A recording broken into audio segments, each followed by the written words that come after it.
বাঙালির কিন্তু অতি পরিচিত একটা খাদ্য, সেটা হচ্ছে শুক্তো। আজকে এই রেসিপিটাই আমি তোমাদের সাথে শেয়ার করব। তো শুক্তো বানাতে প্রথমে লাগছে আমাদের সজনে ডাঁটা, পেঁপে, কাঁচকলা, শিম, বেগুন, মিষ্টি আলু আর এমনি আলু। আর লাগছে লম্বা লম্বা করে আমি উচ্ছে কেটে নিয়েছি। প্রথমে দেখো, আমি প্রত্যেকটা সবজিকে প্রায় 80% আমি সামান্য নুন দিয়ে কুক করে নেব। আর অন্যদিকে আমি শুকনো খোলায় একটা মশলা তৈরি করে নেব, সেটা হচ্ছে রাঁধুনি আর মৌরি। সেটাকে খানিকক্ষণ ভেজে নিয়ে আমি মিক্সিতে একটা ডাস্ট তৈরি করে নেব। এবার এই সবজিটাকে আমি নামিয়েই ঠান্ডা জল দিয়ে ভিজিয়ে রাখবো, যাতে বাকি 20% কুক না হয়ে যায়।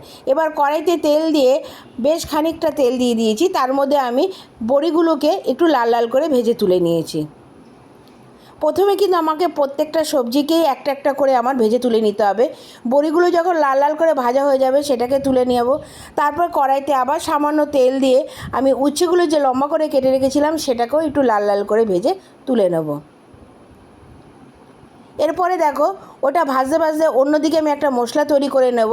একটা মিক্সিং বলে দিয়ে দিয়েছি খানিকটা আদা, নারকেল আর হচ্ছে সর্ষে, সাদা সর্ষেই আমি এখানে ইউজ করেছি।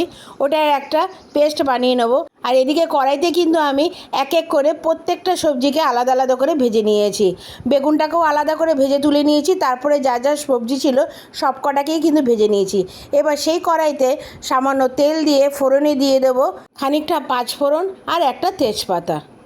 এবার যখন এটা একটু গরম হয়ে যাবে, তারপরে যে আমি নারকেলের পেস্টটা বানিয়েছিলাম সেটা আমি ওই তেলের মধ্যে দিয়ে দেবো।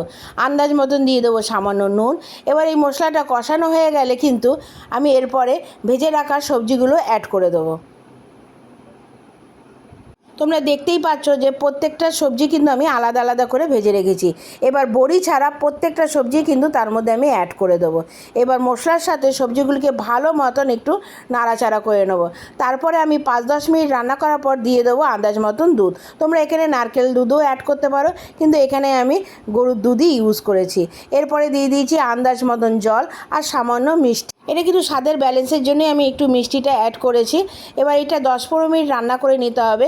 যখন ঝোলটা একটু ফুটে আসবে, এরপরে আমি অ্যাড করে দেবো ভেজে রাখা বড়িগুলো। এবার এটা মিনিট 5-7 জন্য ঢেকে রেখে দেবো। এটা রান্না করতে কিন্তু খুব একটা সময় লাগবে না, যেহেতু 80% এটা কুক করা ছিল।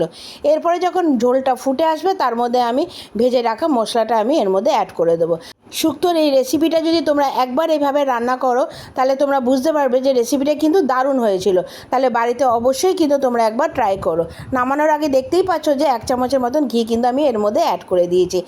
তাহলে চট করে বাড়িতে রেসিপিটা একবার ট্রাই করে ফেলো। গরমের দিনে কিন্তু রেসিপিটা অবশ্যই খুব উপকারী। আর তোমরা বানিয়ে ফেলো আর আমাকে কমেন্টস করে জানিও যে রেসিপিটা কেমন লাগলো। ভালো লাগলে একটা লাইক, কমেন্টস আর শেয়ার করে দিও। আর আমার চ্যানেলটা অবশ্যই কিন্তু সাবস্ক্রাইব করে দিও।